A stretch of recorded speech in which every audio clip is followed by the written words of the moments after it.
नमस्ते, प्रणाम। मैं रीता मोरिया। मैं अपने रीता सुनांचली यूट्यूब चैनल में आप सभी लोगों का स्वागत करती हूं। और मैं आज आप लोगों को एक बेटा बेटी गीत सुनाने जा रही हूं। आप लोगों को अच्छा लगे तो हमारी इस वीडियो को लाइक करें और हमारे चैनल को अधिक से अधिक शेयर और सब्सक्राइब करें।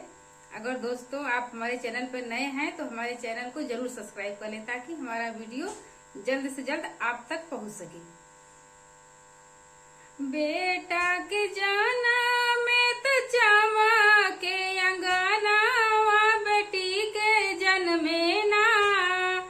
बेटा के जाना में तो चावा के अंगना, बेटी के जन्मे ना। चमके धारती गगना, बेटी के जन्मे ना।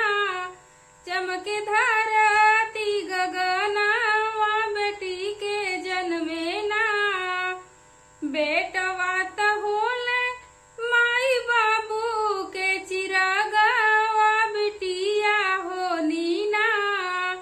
बेटवा त होना माई बाबू के चिरागवा, बिटिया होली ना।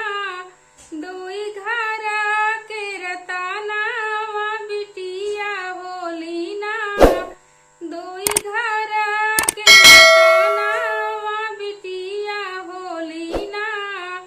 बेटा के जाना में तो चमके अंगना, बेटी के जन्मे ना। चमके धरती गगना, बेटी के जन्मे ना।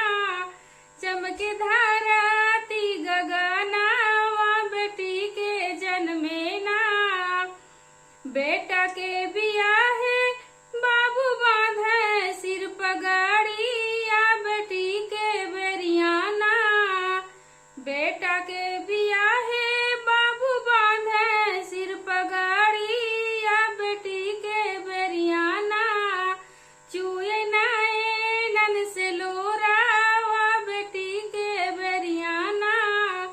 चमके चुए नैनन से लोरावा, बेटी के बेरियाना।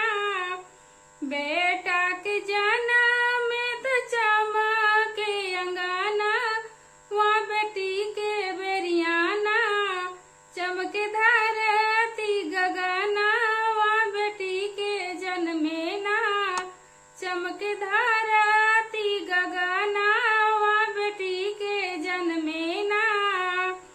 बाबू के अंगनवा सुन कराली बिटिया, ससुर के